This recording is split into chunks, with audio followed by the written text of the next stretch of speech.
A large map is spread across a table in a makeshift war room. Usman Dan Fodio, Muhammad Bello, and other leaders are gathered around, planning their next moves.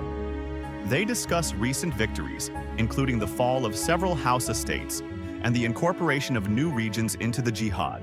And Shehu Usman Dan Fodio said, "Our victory is not by chance. It is by the will of Allah and the strength of our belief. The people are with us, Fulani, Hausa, Kanuri. They see the righteousness of our cause. But this is only the beginning. We must be wise in our leadership, for the road ahead is filled with both opportunities and danger." Ahmadu Rufai is a powerful Fulani clan leader who joins the Jihad after witnessing Usman's victories. He offers his warriors in exchange for protection and a share in the new leadership of the Caliphate. Ahmadu said to Shehu Usman Dan Fodio, "Your victories are known across the land. You have brought justice where there was none. I will pledge my warriors to your cause, but in return, we must be assured of fair governance for our people." Aisha is an advisor and confidant to Nana Asma'u, helping her lead the intellectual and educational efforts within the Jihad. She ensures that women play an active role in shaping the new caliphate. This jihad is not just for our fathers and brothers, but for the future of our children. We must teach the next generation, empower them with knowledge, so they can continue this legacy long after the battles are over. Usman Dan Fodio addresses a massive gathering of people in Sokoto after successfully consolidating the territories. "Today we stand united, not as different tribes or clans, but as one people under the banner of Islam. The Sokoto Caliphate is not just a place of power, it is a place of faith, justice, and knowledge. We will govern by the principles of Islam, where every man, woman, and child is treated with fairness. Together, we will build a society where the weak are protected and the strong are guided by righteousness."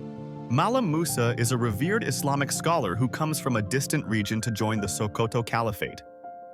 He advises Usman on religious matters and helps establish the legal and religious framework of the caliphate. "Allah has blessed you with victory, but with it comes great responsibility.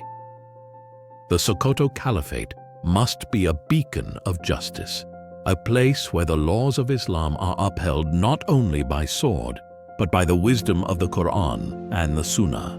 Inside the palace, the Leadership Council meets to discuss the administration of the caliphate.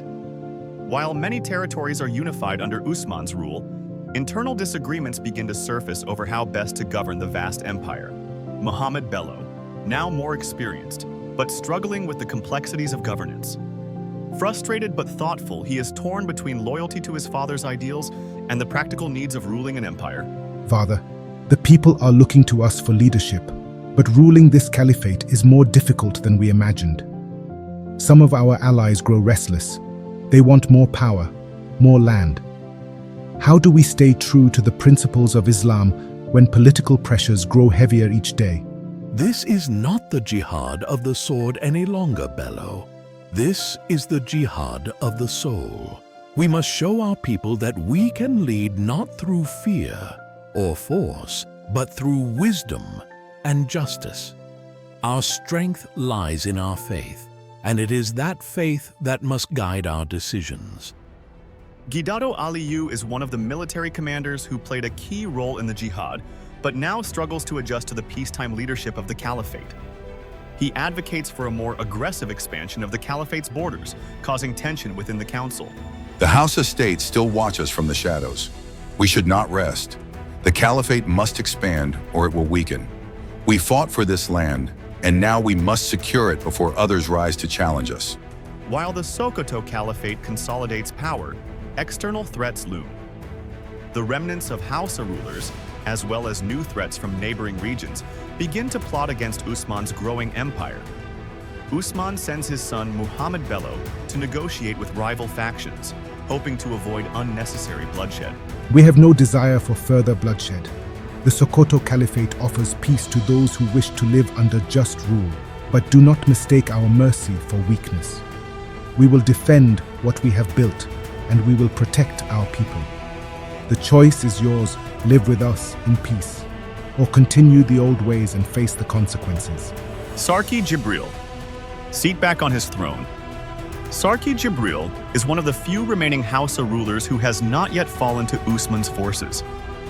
He is skeptical of the new caliphate and resists attempts at negotiation, fearing the loss of his traditional power.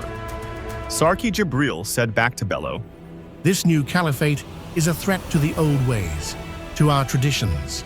Usman Dan Fodio speaks of justice, but what he truly seeks is domination. We will not bow to him." The caliphate is now firmly established, with cities flourishing under Islamic law. Usman Dan Fodio, now older, reflects on the successes and challenges of the Jihad, sitting in quiet contemplation. His son, Muhammad Bello, is taking on more leadership responsibilities, while Nana Asma'u continues to inspire the intellectual and educational growth of the caliphate. Zainab Bello, wife of Muhammad Bello, plays a crucial behind-the-scenes role in advising and supporting her husband. While she does not hold a formal position of power, her influence is significant in ensuring that Bello continues Usman's legacy. The people look up to you now, Bello. Your father has laid the foundation, but it is you who must carry his vision forward. Be firm in your decisions, but never forget the principles that guided this jihad. Lead with strength, but also with compassion. Bello was confident but cautious. He understands the responsibility of leadership and the legacy he must uphold, looking at her calmly. Bello said to her, Zainab, the caliphate is strong, but we cannot rest. Our enemies still watch, and we must be vigilant.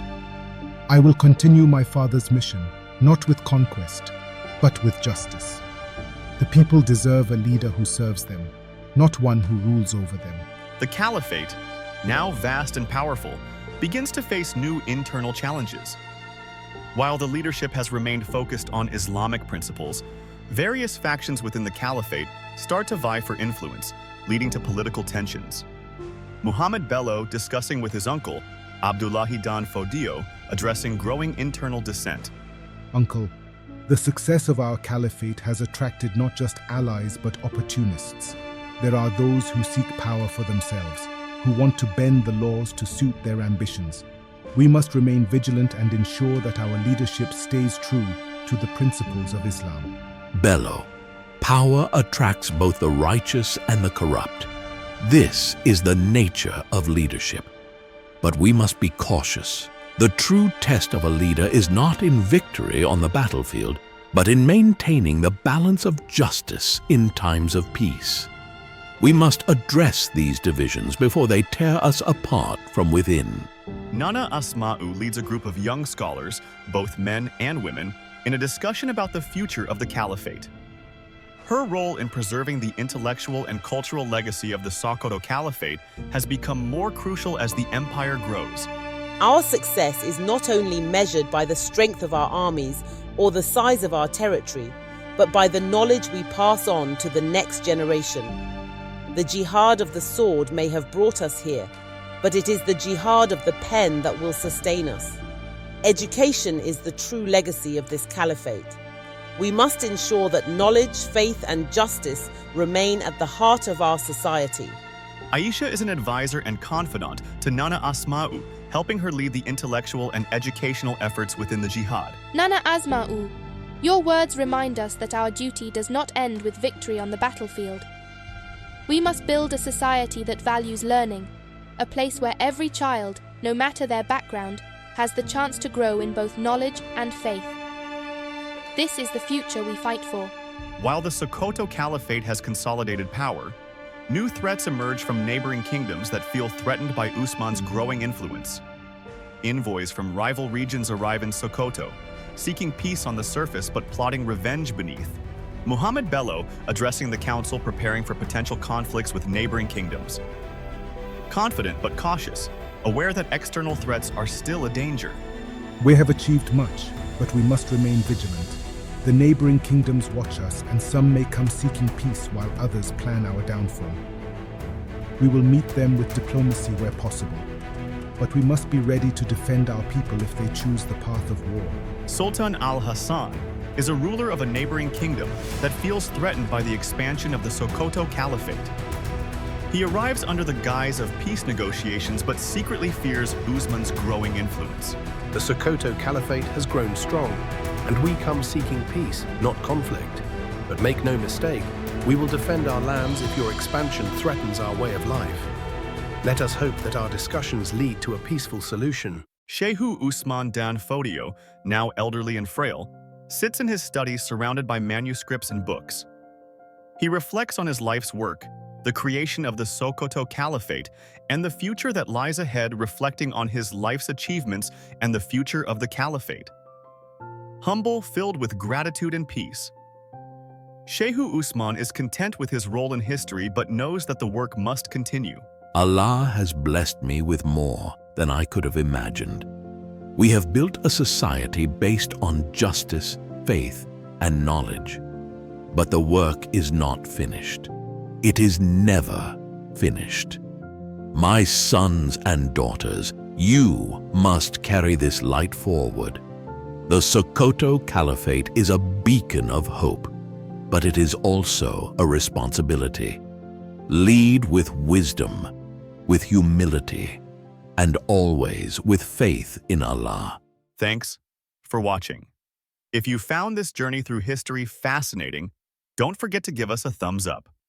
Share this story with others and help us spread the legacy of our great forefathers.